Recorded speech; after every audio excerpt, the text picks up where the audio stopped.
I, 28 male, recently proposed to my girlfriend, 27 female, of 3 years. Kylie, my girlfriend, has always been a bit materialistic. I'm not complaining about it, but sometimes it used to bug me that she would never appreciate the little things I did, but only cared about the gifts and stuff I got her. One time, we even got into a huge fight when, on our first anniversary, I chose to make her a cute little video from all our dates. I was also planning to give her a pendant after she'd watched the video, but she got pissed off and said I was being a miser for not getting her a real gift. She didn't even watch the full video and began fighting with me in the middle of it. But eventually, both of us calmed down enough, and since she'd got me a watch I'd really wanted, it seemed fair that she'd want a real gift as well. That was 2 years ago, and since then, I've always made sure to get her stuff she wants instead of anything handmade because she clearly doesn't like that. And I'm okay with that. That was until a few days ago when we were discussing where we wanted to go for our honeymoon. Kylie told me that she'd always wanted to visit Europe, all of it at once, and that we should definitely go there. I laughed in her face because I thought she was kidding. Obviously, we don't earn enough for that, and after the wedding expenses, it's not very plausible to plan a vacation to Europe since they're dead expensive. And that's when she told me that not only did she want to go to famous European countries, but she also expected me to pay for all of it. Here's the thing, I'm a sales representative, and while I earn enough to live comfortably, there's just no way I can afford a vacation for two to Europe without burning a hole in my wallet. I also know for a fact that even though we can budget our stay there by not making it a luxury vacation, even that won't be okay with Kylie. And add to that the cost of our engagement and wedding ring and the wedding? Yeah, just no way I can do all of that without going bankrupt. My parents, thankfully, are covering some of the wedding expenses, but even then, I don't want to spend all my savings on our honeymoon since we do have a life beyond that. Unfortunately, Kylie wasn't having any of this. We got into a huge fight since she was adamant that we must go to Europe. I lost it when she accused me of being a selfish a-hole multiple times in the argument and finally snapped. So I told her that if she wanted this so bad, then maybe she should go by herself if she can afford it. She kept on yelling at me after that, but I just tuned her out and went out for a drive to clear my head. I came back home around an hour later and Kylie was gone. This has happened before, where after a fight, she just goes to stay with her friends for a while until I apologize. But honestly, this time I didn't really feel like apologizing because I don't think I've done anything or said anything out of line. She called me selfish for not wanting to spend all my savings on a trip. I mean, how does that even seem fair? But I still called up her friend to ask if she was with them and if I could speak to her since I didn't want things to get out of hand. Her friend told me that Kylie is super upset and has been crying since she arrived. She said that what I said to her was super messed up because I know for a fact that she doesn't make as much as me and I was being super insensitive and selfish. This was 2 days ago and we haven't spoken since. Now I feel a little bad about whatever I said and the way I acted. I probably overreacted a little, and I've always known that these things are a big deal to Kylie, so I should have probably kept that in mind. I feel like I should apologize to her and talk things out. I still don't think that vacationing in Europe is the best move for me financially, though. I know I hurt her by lashing out that way, but I also don't think I was totally wrong. I'm just really confused about what to do about this right now. Am I really being selfish here? AITA for saying no to the Europe vacation? Update 1. It's been a week since our big fight and we finally talked to each other today. After reading all the responses here, I decided not to contact her since I really wasn't in the wrong. I didn't want to spend all my savings on a vacation that wasn't even my idea, and I shouldn't be made to feel bad because of that. It was Kylie who finally got in touch with me. She asked me if I wanted to talk or not, and I said yes, since even though we were fighting, I did miss her a lot. So we met and had a discussion today. I can't say it went well since we're still very divided on the whole honeymoon thing, but at least we're talking now. She said to me that what I said to her really hurt her, and I apologized because that was over the line. She didn't apologize to me for calling me selfish, though. I told her that while I understand how much this trip means to her, I don't think I want to splurge on a fancy honeymoon and end up broke. I tried explaining this to her, but she remained firm on the point that she deserves this because she's been working super hard at work for a promotion. I don't know how that responsibility falls to me, but I made it clear that no matter what, I wasn't spending a crazy amount of money on our honeymoon. She ended up packing some clothes and moving back to her friend's house for a while since she needed to come to terms with this decision. I don't know what's going to happen now. Update 2. It's been weeks since the previous update, so I know that this is way overdue, so here we go. We broke up. Yeah, it sucks. I was really upset over everything that had happened, so I wasn't really in the right headspace to post. But yes, coming back to the breakup. After our last conversation, Kylie moved back to her friend's place for a few more days. I thought that eventually she'd come back, but when she didn't speak to me, even after a week, I went over to her friend's house to talk to her. She seemed pissed and told me to go away, and I was totally confused as to why she was so angry. Again, since the last time we'd spoken, she'd seemed reasonably calm. After talking to her, I realized that she'd been icing me out because that had always worked earlier.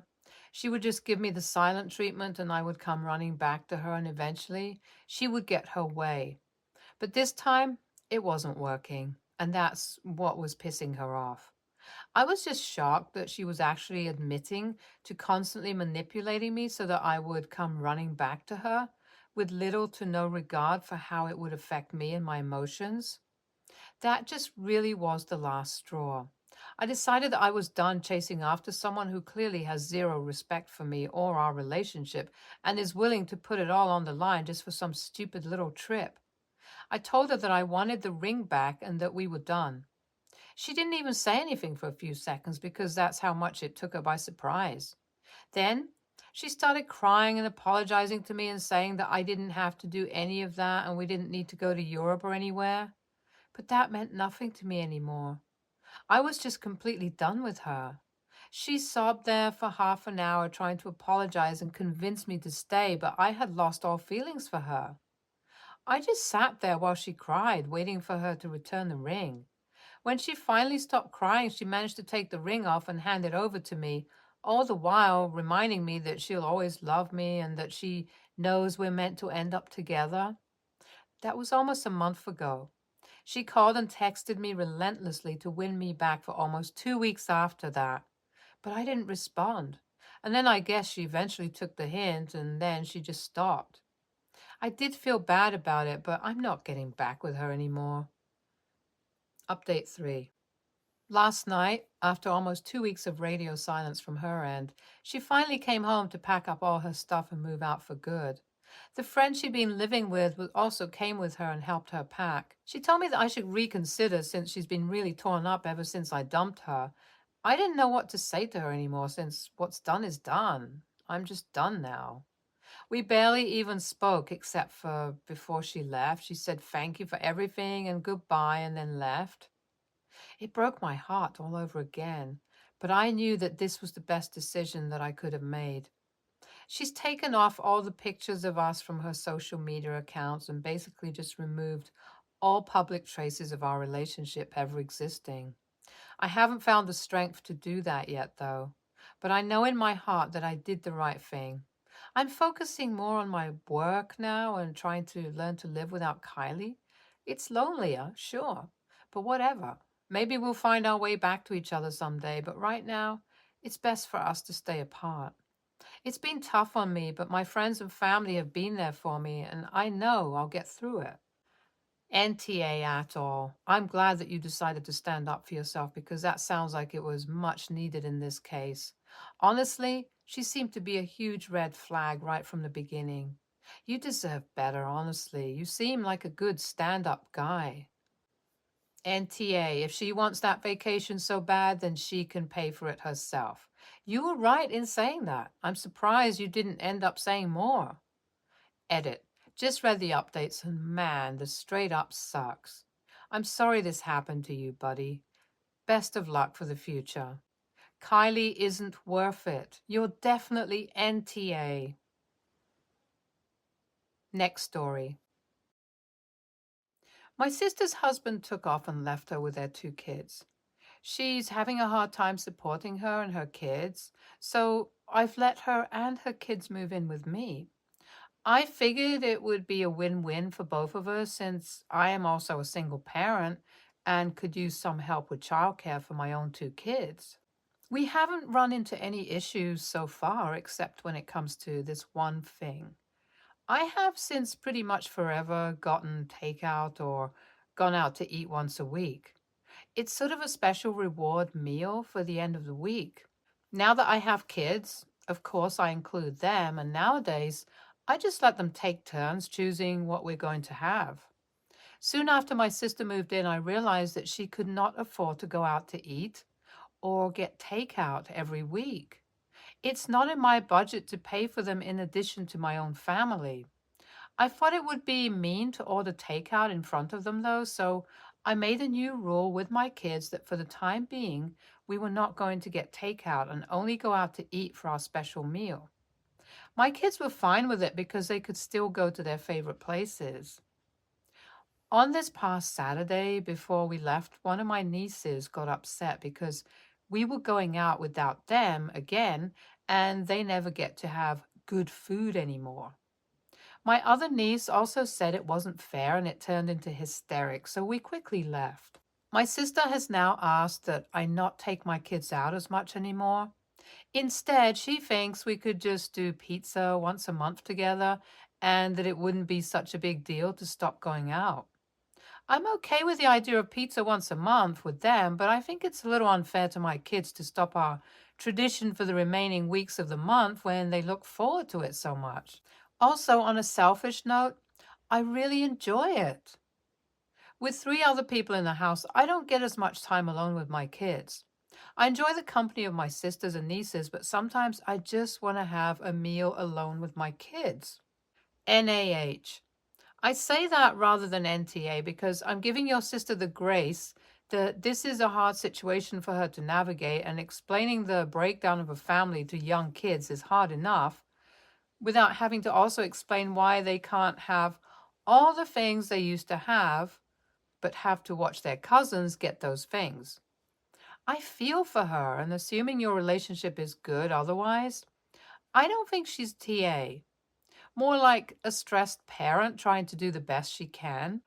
That being said, keep to your traditions. Have a conversation with her at a time when this isn't an imminent issue. Maybe she can take her kids to do something cheap, free while you're out with yours, so it feels less like it's being rubbed in their face to them. NTA, you are offering help and a place to stay, not a lifestyle change on your end. I feel awful for your sister and nieces, but their mom needs to step up and fix the issue by offering to find the money to cover a meal if she wants her kids to have that. If not, she can leave. Next story. My husband, 43, male, and I, 37, female, were the last in our friend circle to have kids. Most of them got started in their late teens or early 20s. They knew we wanted kids, but infertility sucks. Since my husband and I had fewer responsibilities than they did, for over 15 years we drive 8+ hours to see them. When we got pregnant unexpectedly, without trying, 2 years ago, we called and told them that because I'm high risk after having so many miscarriages, we won't be traveling during my pregnancy. However, we have a large house with 3 to 4 guest rooms, so they were welcome to come to visit us, and they'd have a free place to stay, plus we'd cover the cost of food and outings. No one came to visit or see us through the entire pregnancy or after our baby almost died at birth. Baby has recovered well and is a very happy almost 2-year-old. Our friends call occasionally and have pestered us to visit, but 8+ hours with a toddler is a long trip. Lightning has struck twice, and I am once more unexpectedly pregnant. We've announced it to our friends, and they're asking when we can come visit with our first child so they can meet her before the next baby arrives. This is where I might be the a-hole. My husband started planning a trip, but I told him no. Our child and I won't go 8+ hours away for anyone. He's welcome to go, but I won't attend, and our child won't. For starters, I'm still at high risk with this pregnancy, and my doctor won't approve me for travel. I don't like the idea of our child going so far to appease a group of people who won't consider visiting. Additionally, our child hates traveling, and it would be difficult for one parent to take her anywhere. It usually takes both of us to keep her relatively calm.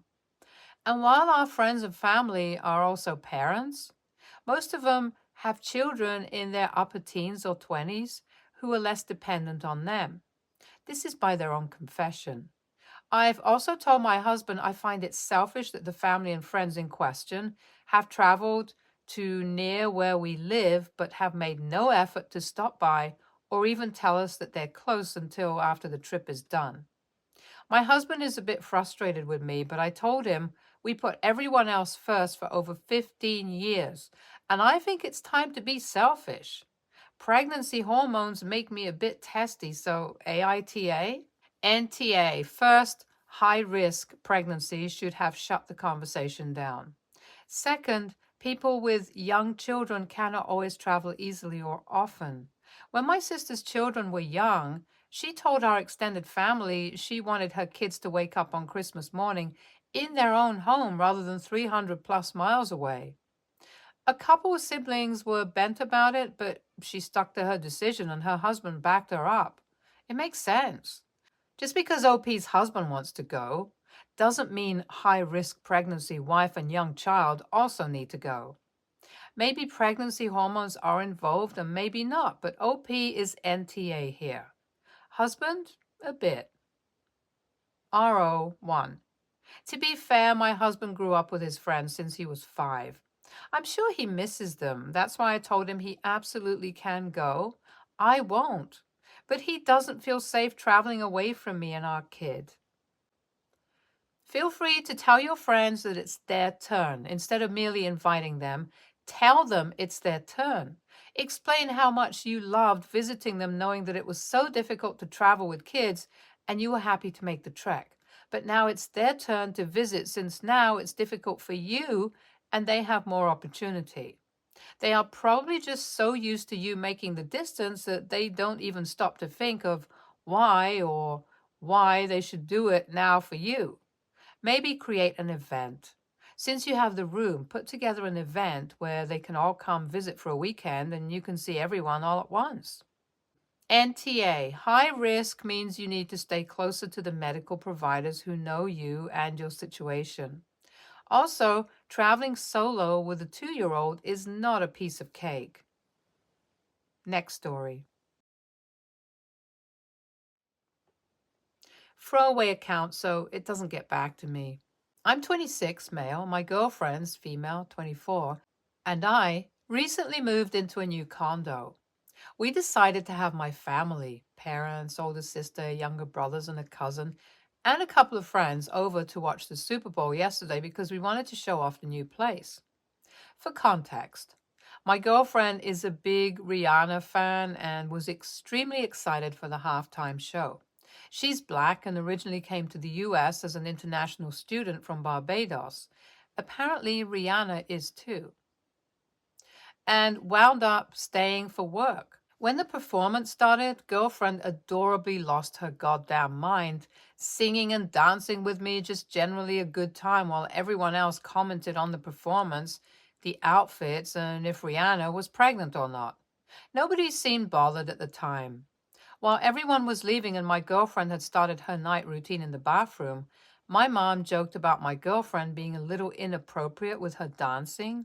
She was whining and twerking on me a little at some points, but it wasn't really overtly sexual or crude, just her being silly. The conversation ended there because I didn't take my mom's comment seriously. Now, today around noon, she FaceTimes me and again comments on girlfriend's behavior. I asked her if she was serious, and she confirmed so.